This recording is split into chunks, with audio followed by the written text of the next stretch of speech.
Welcome. Hello. Thank you once again for joining us for Drunk Doctor Who, episode 45. 45, The Mind Robber, the 45th serial of Doctor Who. All of these numbers will not be congruent soon. Alright, what are you drinking?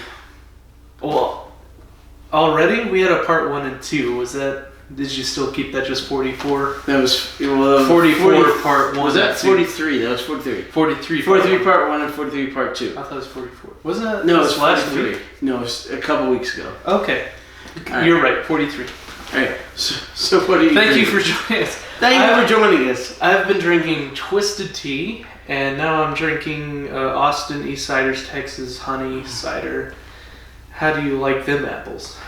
Okay, and I'm drinking Captain Morgan 100 proof black label rum because it's awesome. Contains sulfites. Herd apple cider, filtered water, honey, cane sugar, brown sugar, malic acid, sulfites. This, guess how many calories? 80. 170 calories in this. Okay. Rum. Much better for the hit. All right. So for some strange reason, because I don't think I've eaten enough today. I don't know why, but I think the alcohol has affected us more than usual. The last time I ate was. It's been a while. Okay. 11:30, 11:45. This afternoon. Yeah. Okay. But the alcohol is hitting us both more than normal because. But it was a big lunch. And I snacked on some candy corn, candy pumpkins. Okay, candy corn. Finish the candy corn. I don't want to throw it away. Right. Anyway, this cereal is The Mind Robber. And this cereal is significant date-wise because... It's significant date-wise because it crosses over the date of my birth. Hatter was born! Happy birthday! Just wait until we cross over my birth. Yeah, it's going to be a while. Doctor Who wasn't a thing in the 95. We were waiting that's during the first hiatus. So when we get to... It's in the period of silence. When we get to the 8th Doctor, that'll be... That's like crossing my 2000, birthday. right? No, 96. Oh, okay. Oh, 96. Well, that's right after. Alright, so 5 episodes of The Mind Robber. Today's 2/24/20. That's February 24th for those in Europe. We do the American system here because we live in America. Texas to be exact. 5 episodes. We'll fix it for the Europeans. Here's a 4. No, here's the 0. No. It's not that. It's they the do month day, is month, and then year. There you Here's go. the rest of it. Here's for the European viewers. Okay. If we have any European viewers. Little, big, biggest. Okay, so we go from bigger, September 14th, 1968 to October 12th, 1968. Can I say something controversial? Sure. Of all of the things, I'm sorry. Did you just lick the marker? I'm looking off my finger. Okay, what? Of all things controversial. Something controversial. All of the many things, which is everything, that America has done better. Mm-hmm. Except for one thing. I kind of like how Europe does the dates as day, month, year, rather than month, day, year. Okay. No, I don't know how we diverge. Everything better. The measurement, the units. People say centimeters better. Get out of here. Okay, every country in the world except for 2 or 3 at this juncture uses metric. Mm-hmm. We're one of the 2 or 3. Yes. I think Ethiopia is the other one. How do you feel about the metric system? Yeah, I'm good with what we have. Me too. I like the imperial system. I really do. We drive on the right side of the road. Okay. Directionally and figuratively, the right side. Do you know why the British and their affiliates drive on the left side of the road? Why did they do that? Because their streets were narrower. Narrower. Their streets were narrower. So we drive on the right side of the road we're right-handed. We're holding the reins in our right hand when we had wagons. We had the whip in our left hand. Okay? So the whip with the horses. Their whip would with the horses. I put the lid Okay. on for when I dropped it. But okay, so our lanes and their lanes were great, but in Britain, okay, the lanes were narrower because they were older. So if they drove on the right side of the road, their whips would get caught up in the whips of the other people driving on the right side of the road because they were in the middle. So they drove on the left side of the road, so the whips would be on the outside, so that their whips would not get caught up in the whips of the people on the other side of the road. It just slapped the pedestrians on us. No, seriously, that's exactly why. Their streets were narrower, so the whips would get caught up in each other's whips. That's why we drive on the right side of the road, because most people are right-handed, but they drive on the left side of the road. Them and their affiliates, like Australia and stuff. Okay, so here's a funny story of continuity. How we make railroads is based off of how the Europeans made railroads, which is based off of the width of a wagon. A Roman chariot. Roman chariot. Back to the Roman all chariot. roads lead to Rome.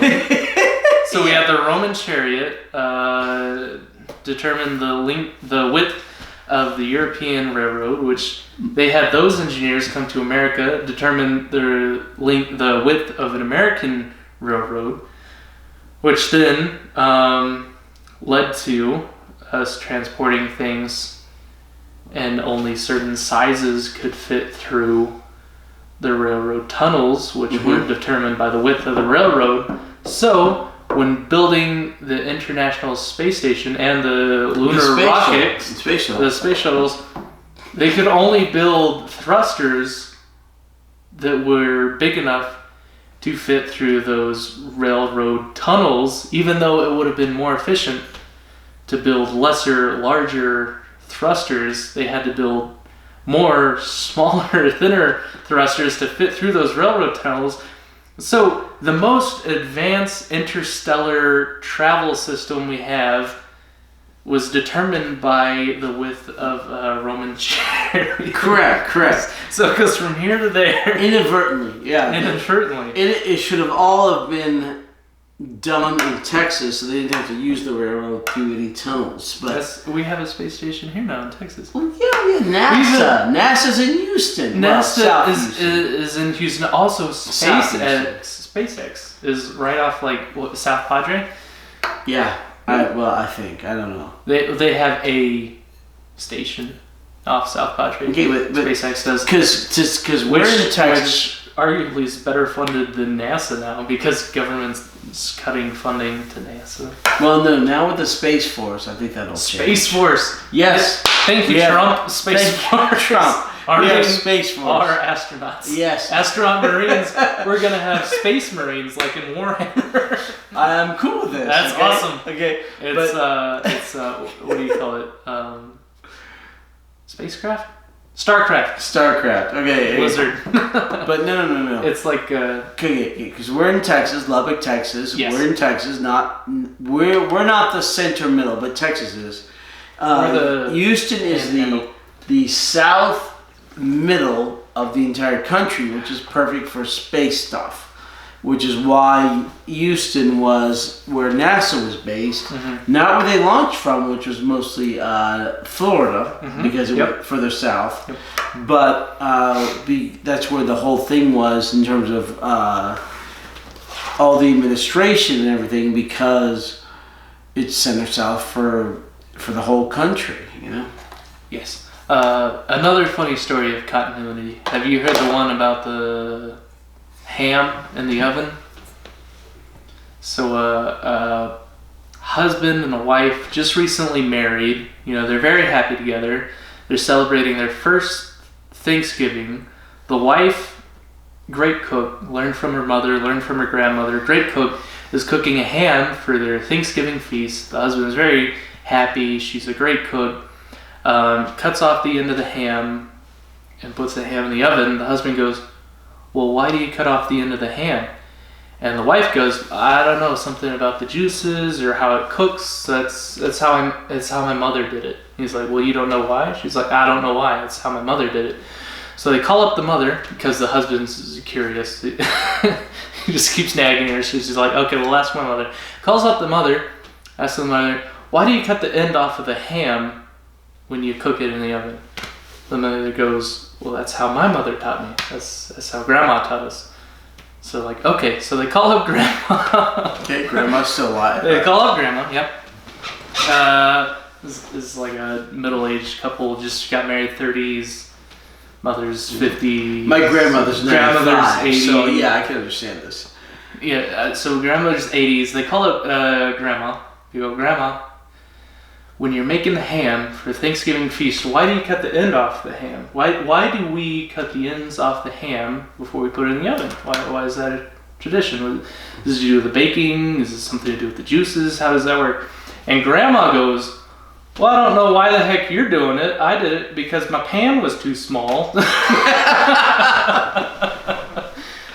So that kind of plays in with the International Space Station and the thrusters and the lunar rockets being determined on the roaming chariots. No one really knows why anymore. It's just a standard now. Well, that's the whole point. You've got it's kind of lost. The internet, you should know. It's lost in translation. Funny enough, the same thing happens with religion when you make traditions based off of rules to keep other rules in check. And Catholicism is really bad. You just have all these branching off different religions and different sects and not denominations, just off of disagreements on interpretations and traditions of traditions. And so I just think how that's funny. How it's just it's the cutting the end off the ham. It's like, I don't know why you're doing it. my pan wasn't big enough. And they're like, no, this is the way it must be done because this is the way I was learned. I was taught in Roman chariots. And anyway, that's my rant. Okay. It's fun. It's fun. This is on the internet forever. Okay. Yeah, well, you're welcome, internet. You're welcome. That's fun. That's useful information. I don't think anybody said thank you. All right. So this is the Mind Robber. 5 episodes. 5 episodes, like the last serial. The Doctor, Jamie, and Zoe. Zoe and Jamie. Oh no. Okay. So they're being overrun with lava from the previous serial, and Jamie's like, we're gonna be burned to death. Zoe's kind of looking at the lava going, yay, it's beautiful, and Jamie's like, no! And the Doctor's like, well, I don't know what to do. We're safe though, and Jamie's like, well, you sure we're safe? Has the TARDIS ever been overfilled with lava? He's like, no. So Jamie convinces the Doctor to bring out this emergency circuit because the TARDIS is having problems, of course, with Mercury every single time. Mm-hmm. Every time.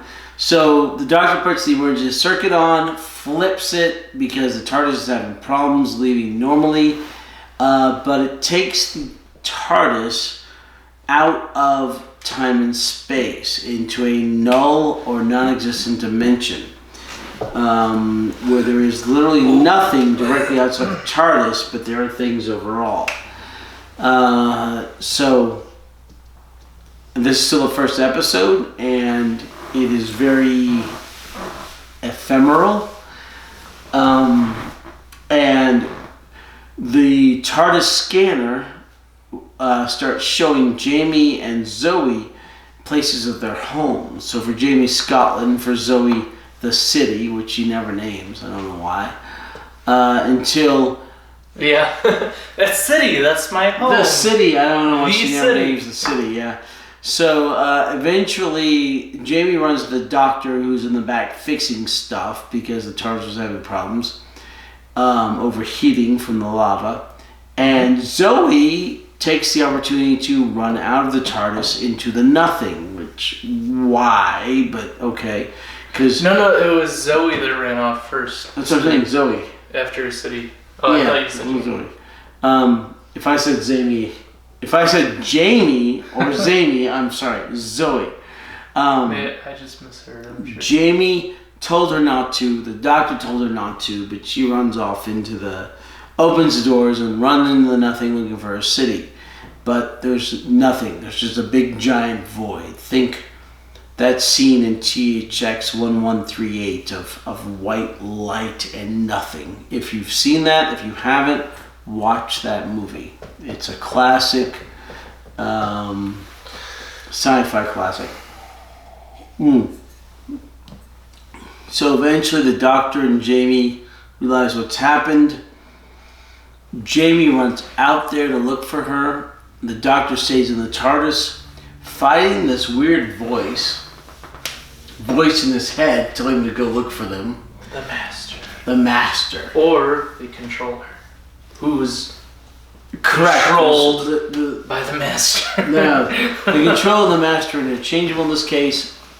Well, there's the brain, which is the Master, who controls the Controller. Right, the intelligence, the brain. All right, hold Not on. The intelligence, that's not the Yetis. great intelligence, but the intelligence. All right, hold on. And intelligence. Okay, we're not there yet. What? We're not great there yet. Intelligence? We watched No, it. no. We're not. Okay.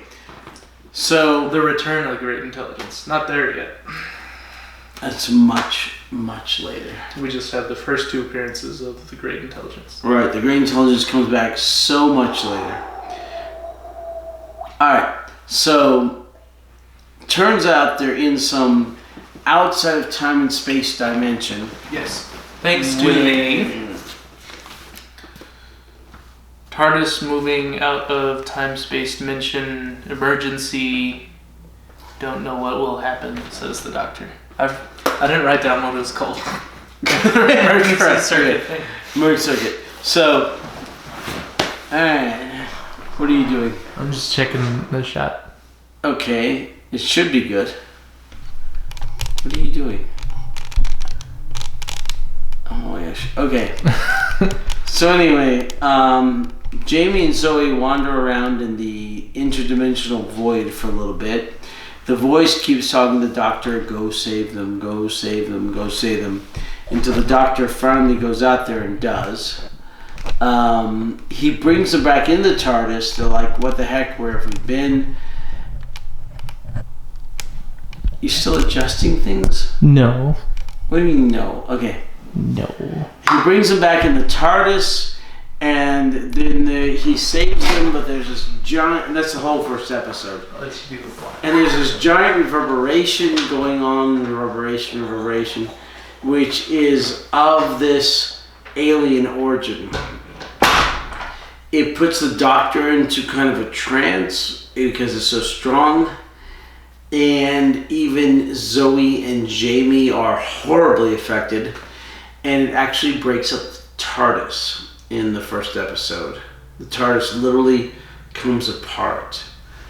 The doctor spins off into space because he was away from the control center. Jamie and Zoe are hanging on to the control in the middle. Nice shot of Zoe in the cat suit. Can't help it, I'm male. Nice shot. You'll like it if you see it. She's 20 or so don't worry about it. Anyway, so then we go to the second episode. Zoe and Jamie and the doctor end up in a fantasy world inside of this null space, this extra-dimensional place where fictional characters exist. So they run into Gulliver from Gulliver's Travels. They run into a unicorn, a minotaur, children with really, really, I guess, classic, now we would call them strange riddles, and toy soldiers and weird robots. Jamie sees a redcoat, attempts to attack him, but he announces his presence first, is shot by the redcoat, and turns into a paper cutout. Because that's the way things work here. Zoe gets trapped in a place. The doctor, who's the only one left, is looking for both of them. He finds Jamie first, but he has to solve a pictograph riddle. Jamie is a cardboard cutout, and the doctor has to paste his face on, eyes, nose, and mouth, which he does incorrectly. So Jamie ends up being a guy who looks kind of like Jamie, but isn't really. As a technical note, this was because the actor who played Jamie McCrimmon, Fraser Hines, was really, really, really sick. Had the flu or something else equally horrible, and was out for a good week and a half. So because they were in this fairy tale mythical realm, they figured out a way to replace him for that week and a half, and they did it with another guy who doesn't look anything quite like him, but was able to pull it off decently, to be fair. So this guy ends up playing Jamie. This was Jamie, you have a different face. Ooh, okay. They go and find Zoe, who's trapped in a trap, but she's behind a door. But it's not a door because it's painted on. So when it's a door, not a door. When it's a jar, so she's in a giant jar, and they get her out because everything's incredibly metaphorical here. They wander around a giant forest until they climb the trees. You realize the forest is made up of letters. It's all printed letters on a page. And the letters are just tall letters on a page. And Jamie reads out a few of them, and they are all, parables or sayings like, look before you leap, things like that. Come on in. How are you feeling? Yeah, I'm still good. Where are we doing on the plot? Okay, episode 3. We sell these at Home Goods. I got that in Alaska. It has an Alaskan sticker on it. Let's go, we got it in Alaska. But we also sell them at Home Goods. Okay, cool. Do they have Alaska stickers on them? They don't. Okay. They probably have made in China stickers on it. Okay, so anyway. Great shot. Thank you. Great angle. Alright, so anyway, they bump into Gulliver from Gulliver's Travels, who can only speak lines from Gulliver's Travels. Audio test. Yeah, okay. So they run into a few other characters. That's a really neat story element, is how the fictional characters could only speak in the lines that they are given by the their author, but also the controller when he would write actions for them. Right, and you see the controller heretofore referred to as the master.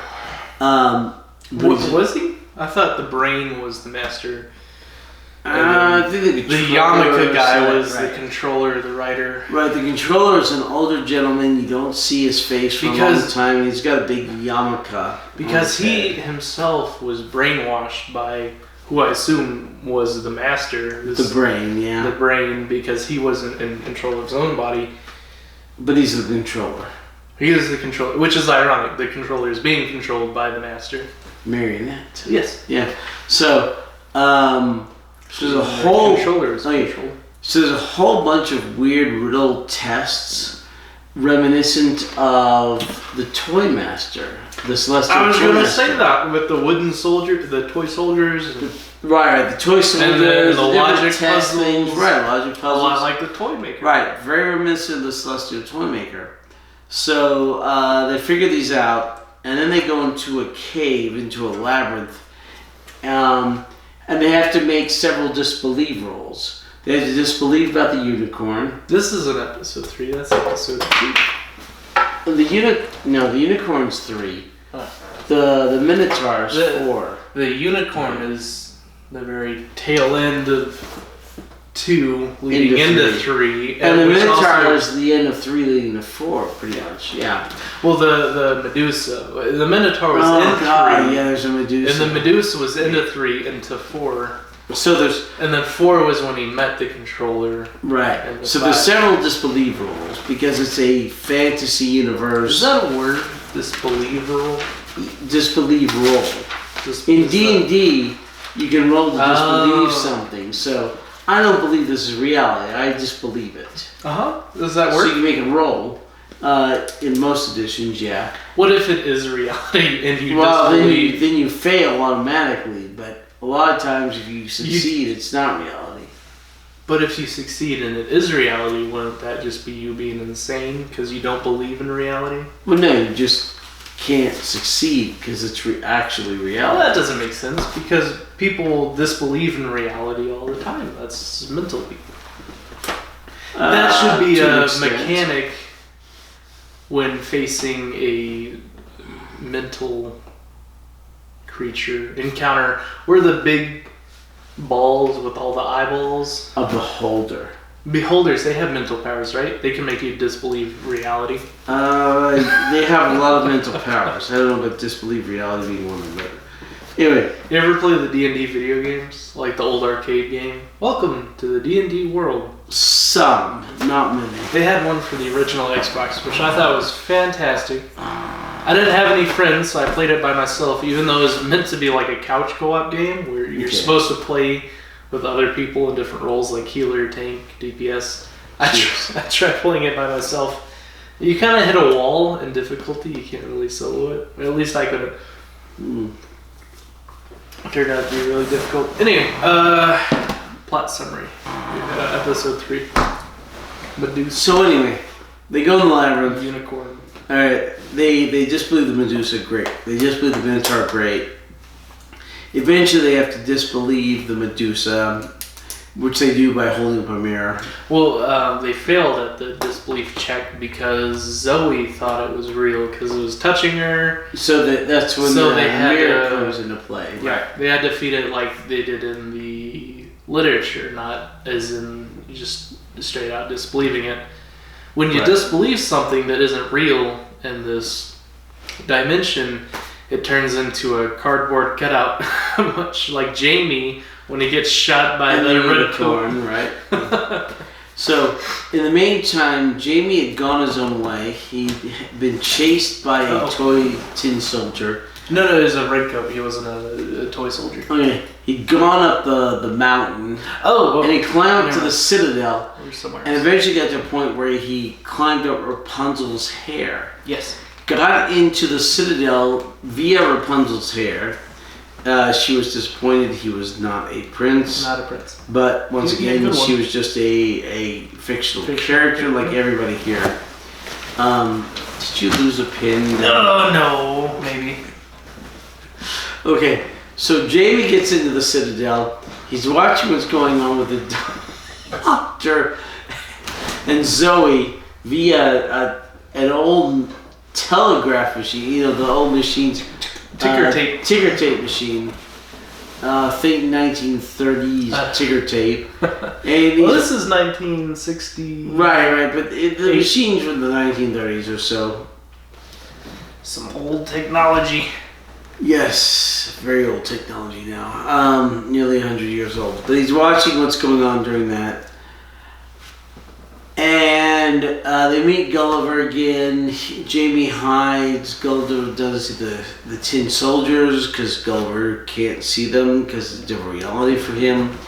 Jamie comes out. Eventually sees the doctor at... Did you completely lose that pin? Maybe. In the books, does Gulliver ever get home? Does that book have a happy ending? I think so, but I do not remember. I haven't read it. He goes from world to world where he's a giant and they're really small people. Then he's the small person, they're giants. And then he goes to the weird floating islands where they don't have currency. It's like communism or something. And then he's like in this world of reality. And then I don't remember what happens. I don't know if he ever gets home or if it has a happy ending. I haven't read that at least 35 years because I'm 51 years old. I haven't read it at least. This doesn't work. Okay, are you still looking for the pin? The foot stand doesn't work. Well, why would you want it to work? Well, maybe it'd be easier to get the pin if I pulled it. Here's another pin. Well, I don't need a pin. I just don't want to lose your pin. Okay, I'll work on it later. Okay. We're on a video right now. We're on a podcast. We are.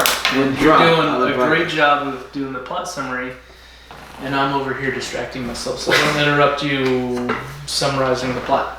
Okay. That's my job, is to not be a distraction, which I guess I'm not doing a great job of. Okay. Plot. Okay. Summary. So the Doctor and Zoe eventually get up to the Citadel, which hides the Master or the controller, by defeating, thanks to Zoe's amazing Taekwondo prowess. A guy called the Carcass. She keeps flipping him.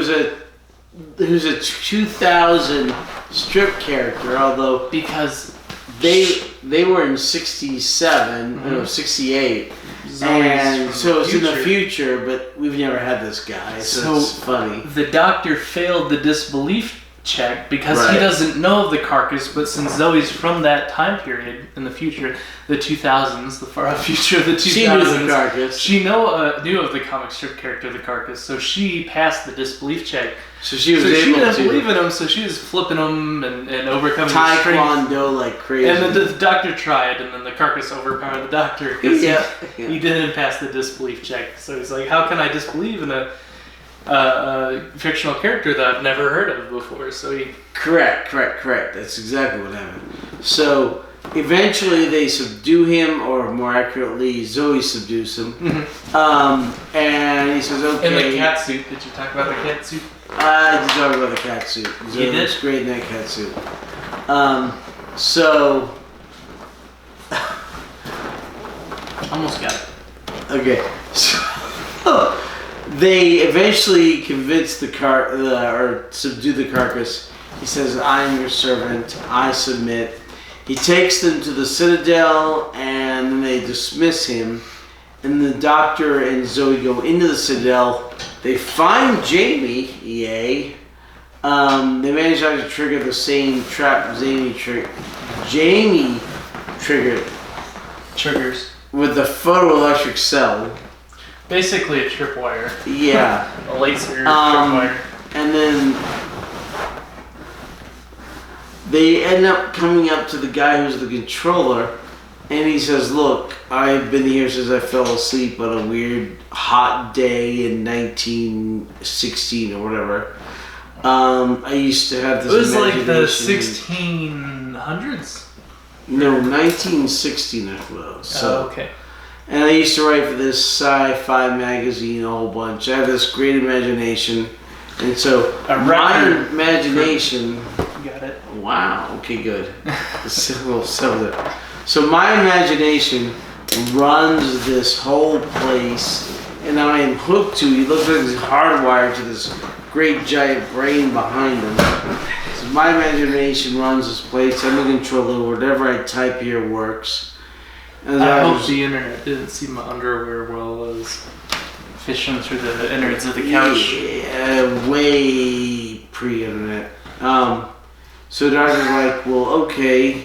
He says, look, I'm not young, but you are timeless. So you, Doctor, I want you to take over for me. Somehow, the writer who was abducted into being the controller by the Master was still aging. Even though he's in this dimension outside of the time dimension, he's still aged. Means age. There's nothing we can do about it. Even outside of the time dimension? I guess so. I guess so. We're finite. We use up our gravity. This gets droopy. Thank you very much. No, seriously. Big nose. I had to get Ears. a larger shirt for my neck because over 10 years my neck had gone one size bigger because of these jowls. Oh, for the collar shirt? Yeah, for the collar, yeah. I already have that problem, and I'm only a quarter century. You're a half century. Yeah, I'm 51. 51 is You're twice my age. That is correct. It's weird how that doesn't...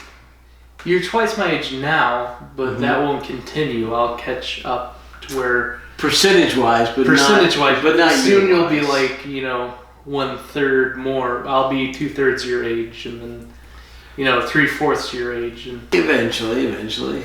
Assuming I don't understand math. What? You won't remain twice my age. Well, no, just because the numbers don't Just work as, that way. single digit progression doesn't... Fractional differences aren't consistent with single digit progression. Well, correct, because the whole becomes larger. Yes. I'll become larger. You'll always be the same amount of years older than me, but as a whole, I'll close that fractional gap between us. Percentage-wise, yes. That's how math works. I don't understand it. I'm really bad at math, Heather, so these very basic principles still just fascinate me.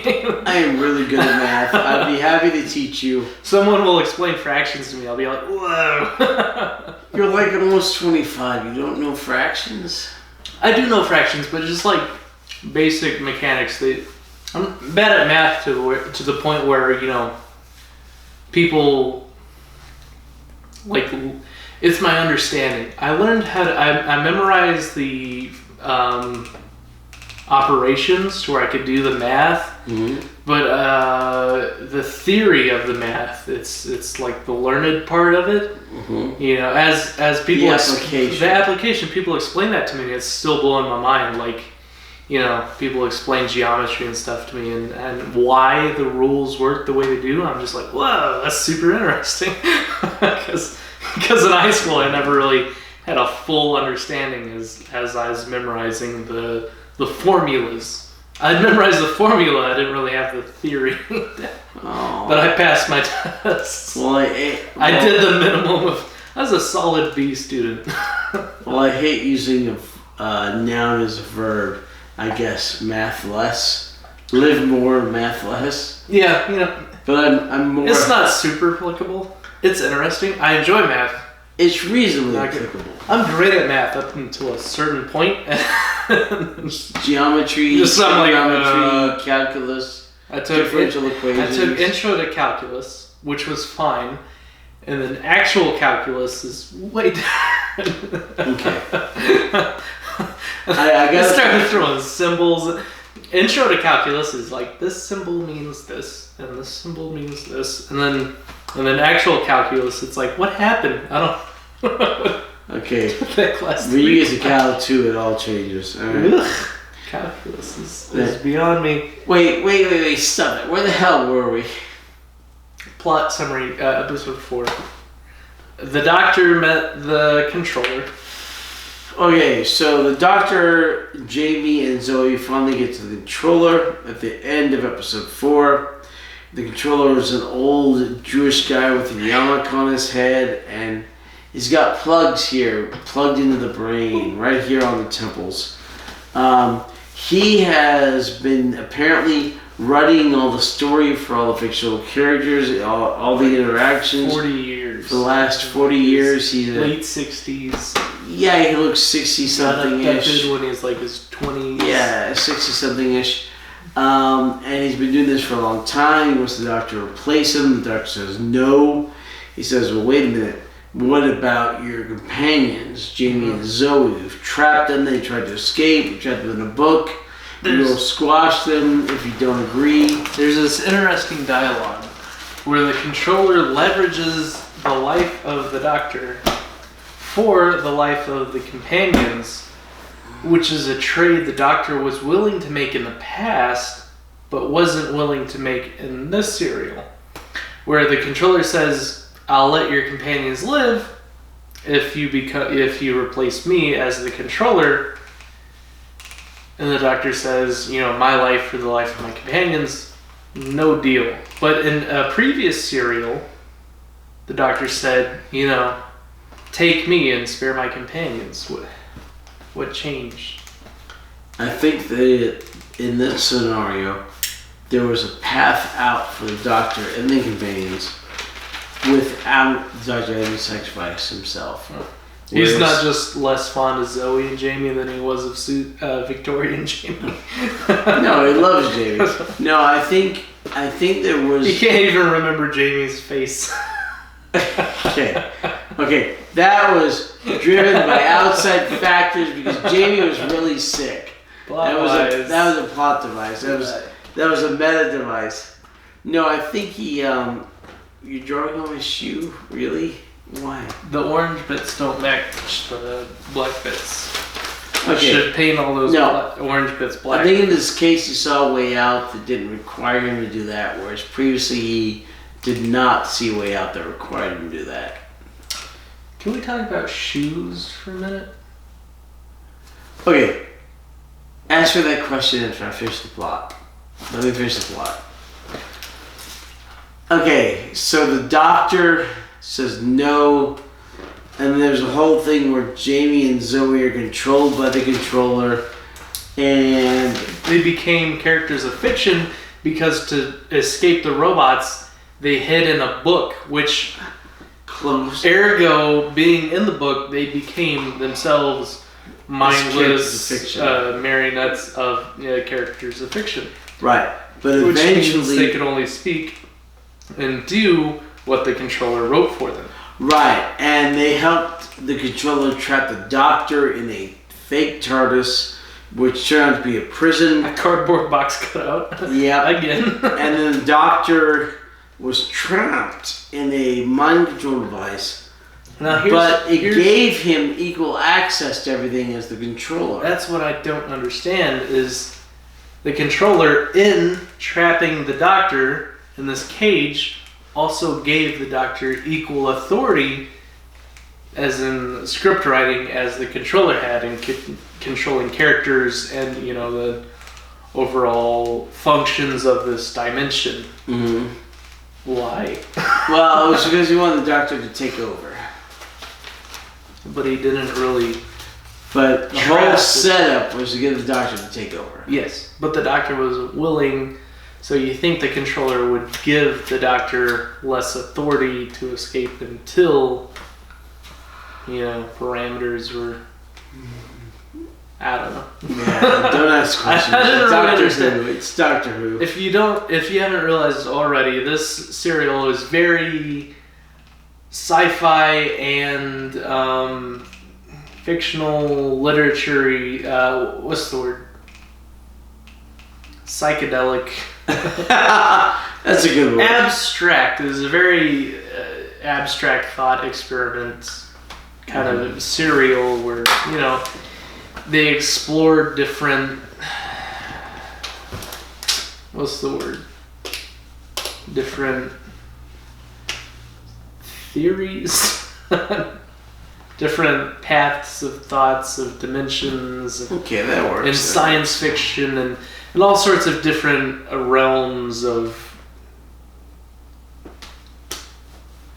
theories? No.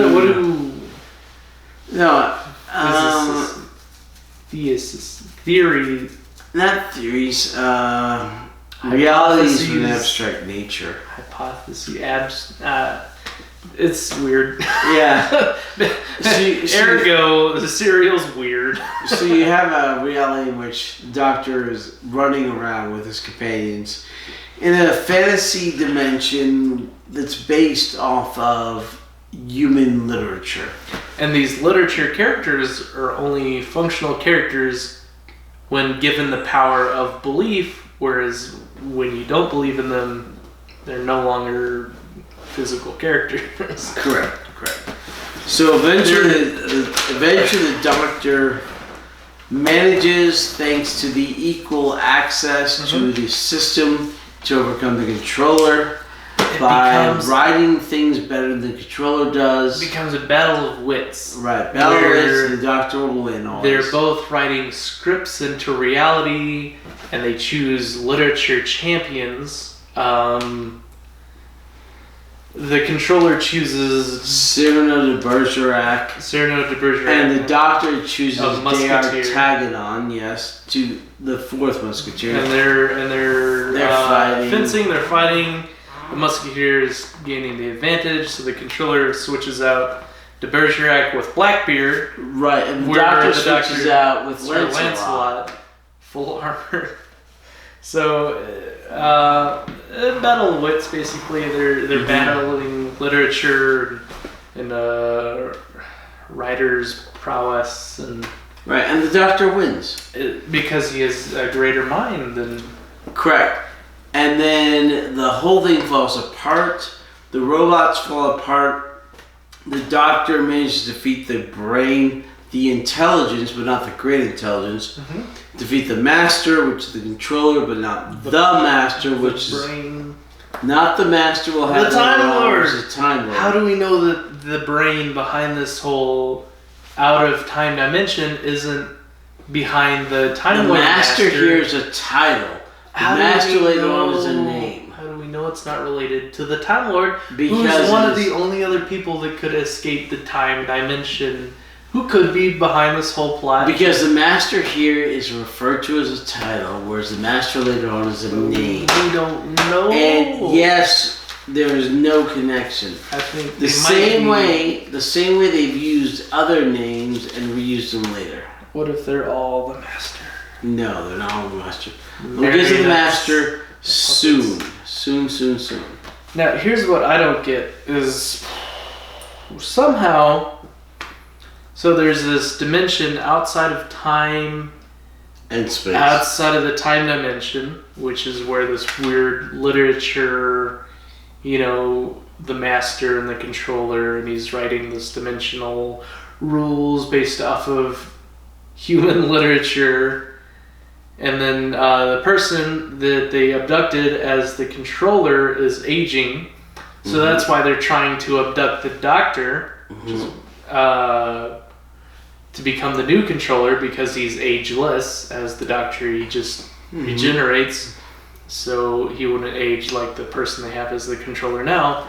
But somehow, during this whole confusing abstract plot, they somehow fit into it something about trying to take over the Earth again. And I don't know why they can't have a single serial plot that's not about taking over the Earth. No, they do. I mean, like the Daleks. It wasn't about taking over the Earth. It was about taking over Scotland. The Daleks wanted to take over Earth. No. Later they wanted to take over. That's all they wanted. At first they wanted to take over Skaro. Skaro to have the means of taking over the Earth. Like Marco Polo. No one wanted to take over the Earth. There's lots of serials where they want to take over the Earth. Based on Earth. Okay. In Earth, it's a smaller scope of the Earth.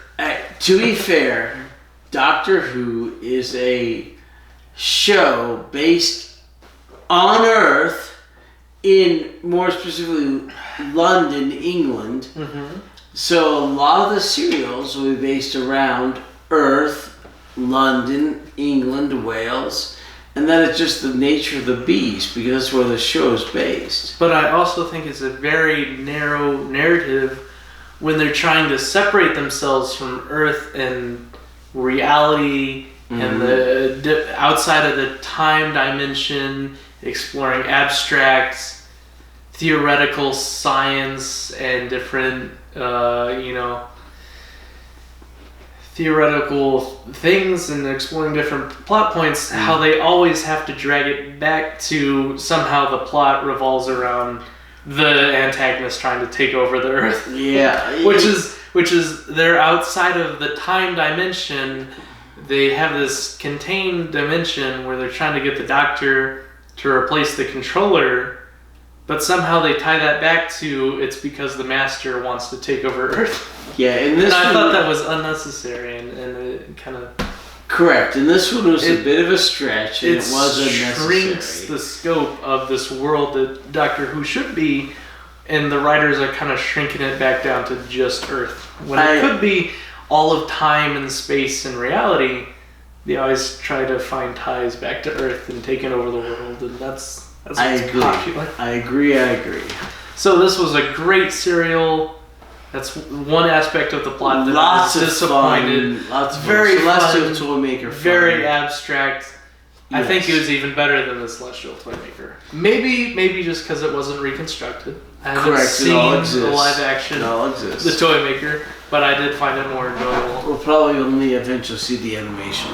Anyway, what happened in episode 5 is the Doctor's battling the controller and the mental wits of character literature. The Doctor defeats him. They get back to the TARDIS, which is reconstructed at the very last scene.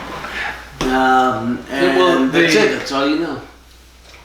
The Doctor beats the controller in the Battle of the Wits with literature.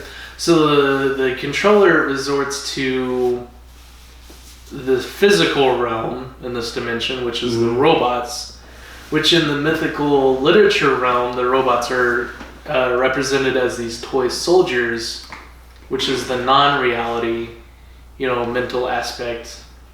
But in reality, they have the white robots, which are outside of literature. They're physical beings that can't be written in and out of literature, like, Medusa, Lancelot, Blackbeard, de Bergerac, the Gulliver, the Minotaur. These are all fictional characters which only rely on their physical tie to this dimension in whether or not you believe in them. But these white robots, you can't control them with just believing in them or not, because they're physical beings in this dimension. So whereas, the literature version are these toy soldiers, you can't really control the white robots unless you're the controller. So whereas the Doctor defeats the controller in this Battle of Wits, the controller then relies on his white robots, which are in reality, to surround the Doctor. So the Doctor uses his equal power to wake up Zoe and Jamie out of their literature bonds, and he tells them to push open the books, which brings them out of this literature reality back into the physical reality of this dimension. And then they're able to go and cause a distraction to save the Doctor from the white robots, to where they then pull off the headgear from the controller, which that severs his tie to the brain, the master.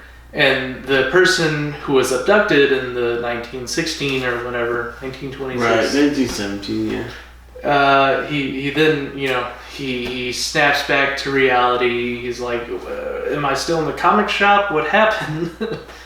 They're like, well, you've been brainwashed, you've been abducted into this role, and we have to get out of here. And then all of reality in this dimension is crumbling, as there's no longer a controller to write the narrative of this dimension. So everything's crumbling, and the Doctor's so I hope this means that the TARDIS reassembles and that you're returned to our reality. And then Zoe as the realist, the Doctor kind of represents the optimist in this, and then Zoe, being the very mathematical, grounded, sound mind person, represents the realist, where she then, in opposition to the optimist, the Doctor presents the other side of the spectrum, where the Doctor says, maybe this means the TARDIS will reconstruct and we'll be back in our reality. Zoe says, well, it could also mean that as this reality deconstructs, we could be thrown into oblivion outside of the time dimension. And the Doctor's let's just hope that doesn't happen. And of course, for the sake of the plot in the show, it doesn't happen. They're not tossed into oblivion. The TARDIS reconstructs, and they're back in the TARDIS, and they save the day. It's kind of like a coin toss, 50-50 chance. We don't know about the controller. Maybe he was tossed into oblivion rather than the TARDIS. Remember they dragged the controller into the TARDIS. I didn't see that. Yeah, they took him with them to drop him off. And there's a very sudden ending in this serial, almost as if they ran out of air time. Yeah. It's like the end. Credits. So like the last one, the lava. Yeah, the lava's coming. They sort of ran out of time, so they're like, "Well, we'll just tack it on to the end of the next one." So Very common. the next serial is Invasion. 8 episodes. Yep. All right. This one. Wait. What questions do you have? Let's see. So it's here. Next one is the Invasion. Alright, We're we're here. We're there. And my main watching group is there. We're catching up with them. Catching up. Yep. The Invasion all exists. We're about a year in. Maybe a little over a year. No, a couple of years, because they'll keep moving while we're moving. We're a couple of years in? No, Couple how years long have we been behind. doing the podcast? We've been doing the podcast for about almost 2 years. A little over a year. No, almost 2 years. How long did it take your main watch group to get to there? Hold on. My main watch group. Well, they had to do a whole bunch of cleanup. And we'll do some cleanup soon. Yes. Once we get over the second Doctor, But we'll do a little bit of They cleanup. didn't do cleanup right there, did they? Well, yeah, there was some cleanup. 4 of 2011. And they got to where? How long did it take them to get to there? Oh, the Invasion. 14, so 3 years. Oh, so we're moving about twice the speed as your main watch group. Close. Because we're a year and a half, they're 3 years in. We're almost 2 years in, and they were 3 years in at this point. But it doesn't matter. There are gaps on the main group we will surpass. Okay. We're catching up We're catching up. to the main watch group. We're going about twice the speed of the main group. We really are. We're about twice the speed. Alright, what questions do you have? We still got all that. Well, that ends at him. So where are the rest of the DVDs? So that's him. Mm-hmm. But then Doctor. after 7, where were the other 5? Are they all there? Wait, what That's is the other 5? Well, we're on the 13th Doctor, We're currently on the 13th Doctor. and yes. that's the 7th. Right? So where are the other 5 Doctors? Are they over here? Wait, would there be 6 more? 7 to 13 to 6. Okay. Well, we're not fully through with the 13th Doctor. Correct. We're So about like halfway through the 13th.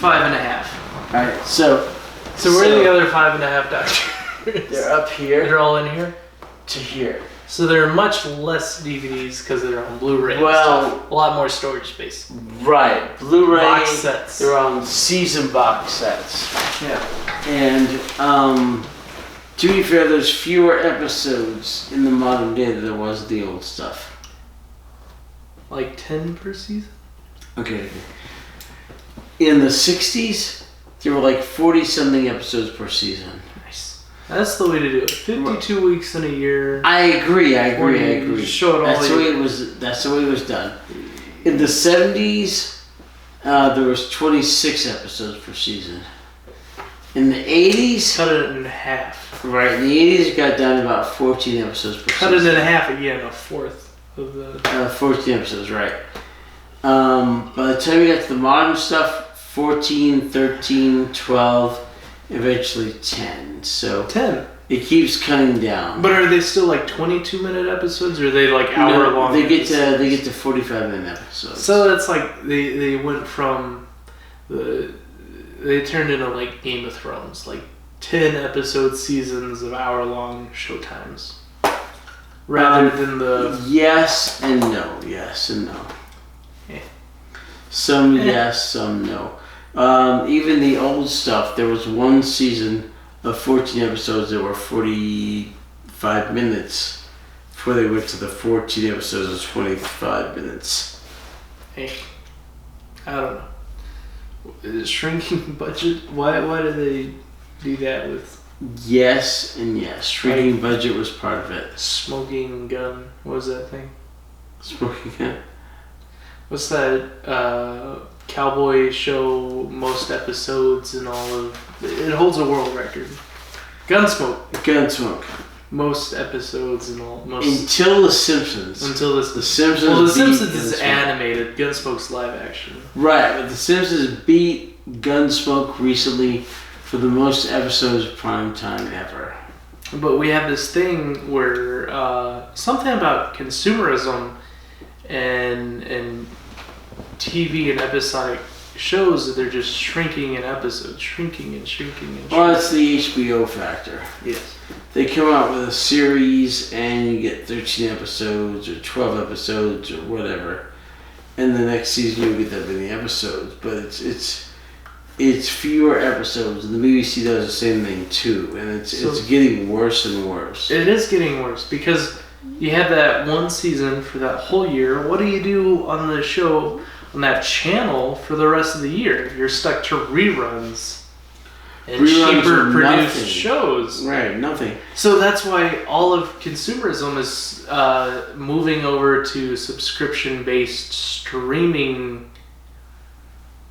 To a point, yeah. What's the word? Streaming... Subscriptions. Yeah. Yeah, to a point, yes. And it is getting worse. With streaming services, that's the word, is also getting worse. Because now everyone is splitting and trying to make their own streaming service, where you have Fox streaming service, Disney streaming service.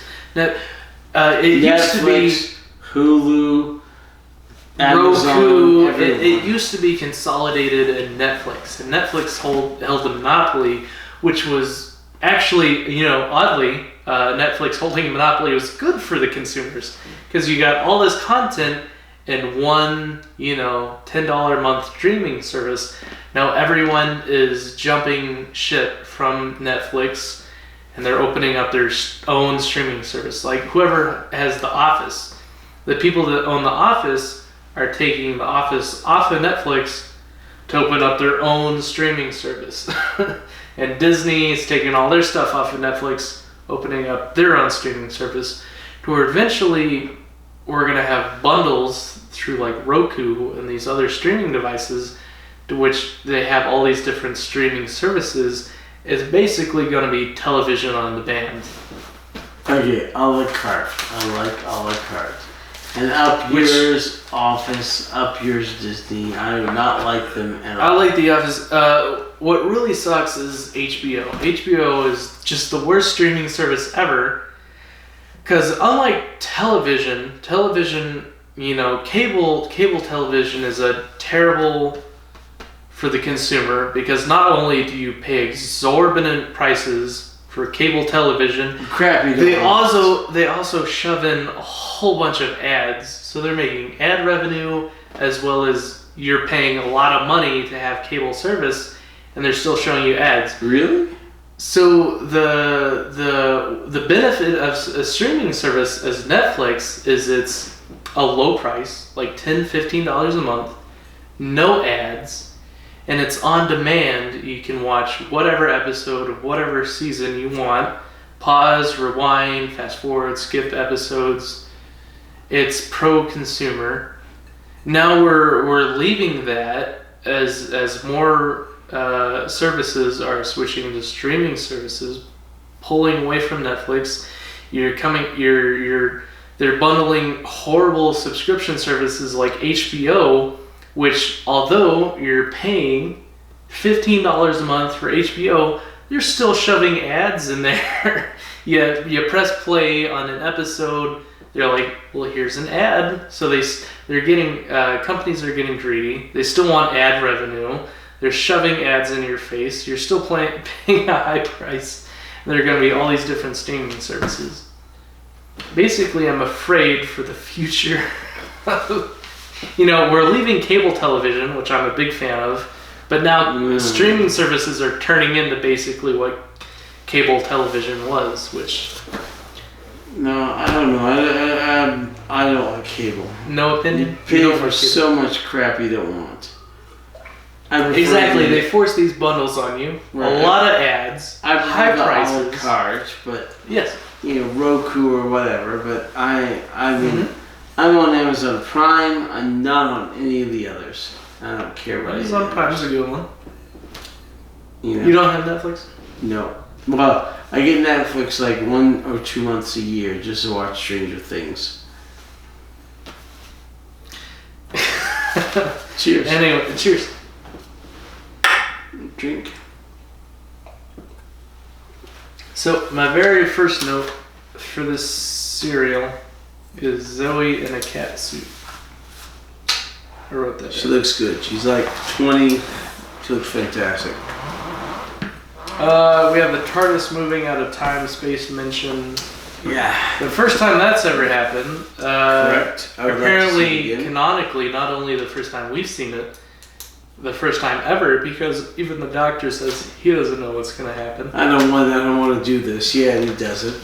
And then Well, he Jamie says, pushes you know, his hand on the emergency Yeah. buzzer. He says we're in nowhere. Yeah. Because Jamie's afraid of the lava, because that's, from his perception, the worst thing that can happen.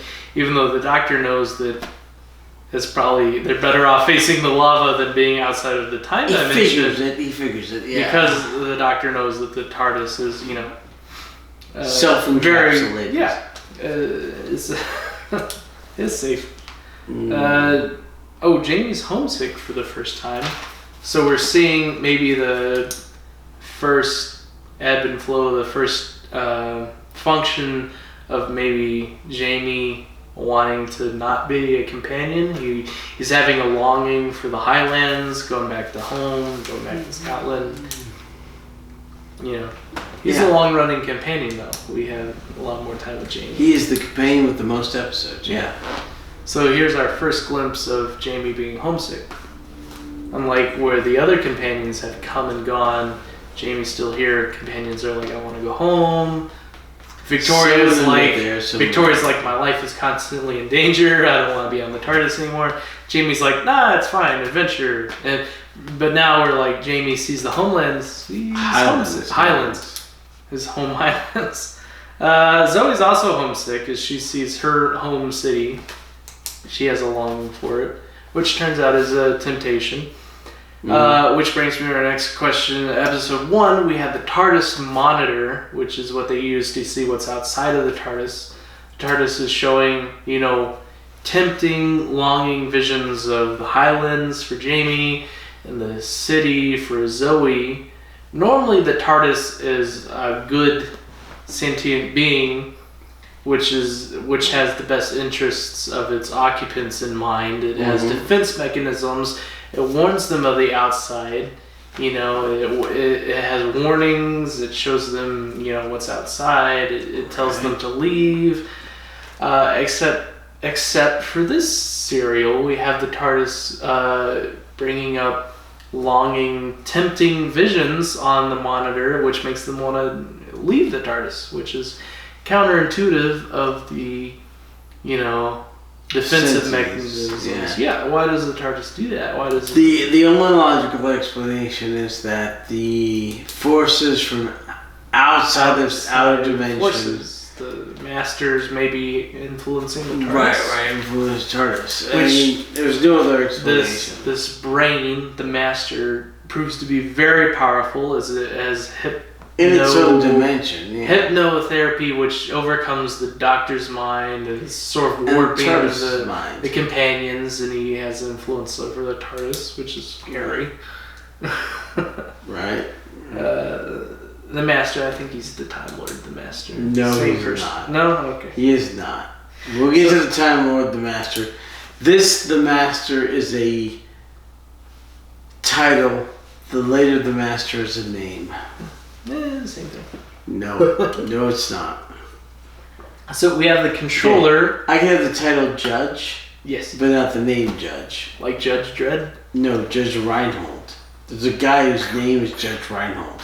His first name is Judge. We had this weird person running for some Supreme Court justice. His campaign is really weird. He's like... You don't really run for Supreme Court justice. You are chosen. You're elected. No, you're chosen by the president. Oh. Well, he's running for something. Maybe not Supreme Seventh Court of Appeals. Yeah. Anyway, he has a political campaign. He's trying to be elected as some sort of court judge. What's his name? I don't remember, but his campaign's really weird because he's leveraging, sentimental appeal through names, because his name is Lawfree, and he's like, my name's Lawfree. Justin Lawfree, as in law and free. So you should vote for me because I represent law and freedom. And he named his son Justice. He's like, that's right, Justice. And it's really weird because it's like he's exploiting the name of his child as just another political campaign. He's like, that's right, I named my son Justice, which means I represent justice. You should vote for me. It's really weird. I didn't like it. Yeah. I thought it was oddly creepy and Agreed. Anyway, what was I gonna say? The doctor is referred to by the master by the controller under the control of the master. The controller refers to the doctor as the good doctor, which is not the first time someone has called the doctor the good doctor. So it's sort of another alias of the doctor. He's referred to as the good doctor, and it's a kind of yin yang kind of thing, where they continually refer to as the doctor as the good doctor raises the question: well, is there a bad doctor? Is there a yang to the doctor's yin? Is there an opposite of the doctor? Is there a bad doctor versus the good doctor? Do we ever see the doctor's opposite? Would that be the master, or is there like a polar opposite of black to white? Okay, that would normally be the doctor's master, which is the Moriarty to the doctor's Sherlock. But Moriarty. That's Moriarty. good. Right. Yeah. But sometimes intellectual equal that represents the opposite values of. Correct. But sometimes the doctor could be his own opposite, depending on the situation, and you can't discount that. Or depending on his regeneration, as his personality changes. Sometimes, yeah. Like, for example, in this serial, we have, the controller trying to influence things. He writes out a script like, the doctor takes the sword and beheads Medusa. Right. Whereas the doctor, being a very highly intellectual person, is trying to be influenced by the controller to take up the sword and take violent action. The doctor says, no, that to act violently would mean that I believe in Medusa as a real character, but it's a fictional character, so I'm not going to act violently. And he drops the sword, and he pulls out the mirror, which defeats the challenge. Which begs the question, why does the doctor carry a mirror in his pocket? He carries a lot of stuff in his pocket. I don't think so. This is pre-established throughout several episodes in this. I think he's series. pulled out a mirror from his pocket before. I think maybe Hartnell pulled out a mirror from his pocket. I can't remember. Maybe. We've talked about before how the doctor's pockets were kind of turning into the plot trope, the catch-all be-all Batman's utility belt, where I can pull whatever out of my pockets to deal with whatever situation. And how later showrunners or scriptwriters consolidated, pulling whatever out of my pocket didn't really make sense. They consolidated it to the sonic screwdriver, to where the screwdriver turned in from a screwdriver to an actual, catch-all be-all, get out of a sticky situation plot explainer. So instead of just pulling whatever out of his pockets, pulling a mirror out of his pockets, they made this, intellectual, technical device to deal with situations, which I like. It makes more sense to have a utility belt or a sonic screwdriver than, having an infinite pocket to where you can pull out any random object like a mirror. But he does sometimes. You talked before about how the actor that played Gulliver in this season is a recurring actor, and he comes back. He comes back as a Time Lord in the War Games, and then again later in the Third Doctor as I forget what part, but he comes back 2 or 3 times again, as several actors do in Doctor Who. I like the recurring actors thing. I like how the BBC, repraises actors to play different roles. Well, there's only like 20 actors in all of. That's true, and it's interesting. And they recycle them constantly. It also shows the diversity of the actors and how they can portray different roles as they age and their demeanor changes. And I like that. And the guy who played Gulliver was amazing. He was really good. Great. Yeah, I enjoyed it. And he comes back as a Time Lord later on. He's also great then and later on. It's Doctor Who, It'll happen. Yeah. So we talked about Carcass, right? The Carcass, the comic strip character from the year 2000 for our future. Past, here we are in 2020. We still haven't seen the comic strip of Carcass. Where is he? Yeah. You think the BBC, for continuity, as they're surpassing comic strip, well, they would have wrote it into existence to keep it. Okay, that would have been so meta. That would have been awesome. So meta. That would have been awesome. There should be someone on top of this. I would really enjoy it if someone was going back and checking dates and being like, we need to write this into existence so it makes sense back in the day. So they would write a BBC comic strip of the Carcass. So that would have been fantastic, but no, it didn't happen. Yeah, it's unfortunate. BBC, hear us now. Things need to make sense. You need to retcon things. Written it for the last 20 years? Yeah. Write a comic strip, base it in the year 2000. We'll forgive you. Write the Carcass. I fully endorse the BBC's official comic strip of the Carcass. Okay. I will subscribe. What else do you have? Oh my goodness. This is why I should be in charge. What? So we talked about why every antagonist wants to take over the Earth, and how there's a bigger universe, and how that kind of makes a narrow narrative. Right. We talked about the Doctor being given equal power to the Controller for narrative reasons. Right. And that's about it. We covered just about every question I had for every episode. We covered some during the plot summary. We covered the others at the end of the plot summary. But that's about it. That's all the questions. Right.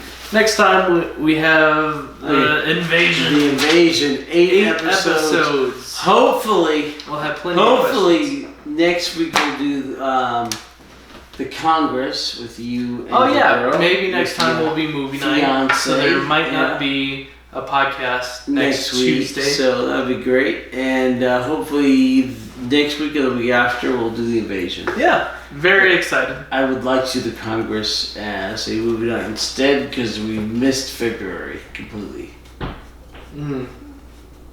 We're still in February. But next Monday we will not be in February. We'll make up for it. I will want to hopefully show you this movie. And then the next week we'll do the invasion. Also a March movie night. March movie? March? Is there a thing for March movie night? April, May, June, July. March, February, March, April, May, June. We'll figure it out. Yeah, alright. And so will you. Thank you once again for joining us. Yay! Play the outro theme, Adam. We have an outro theme. You're gonna beatbox it for us. Awesome. Keep going. High beat. Low beat. Outro.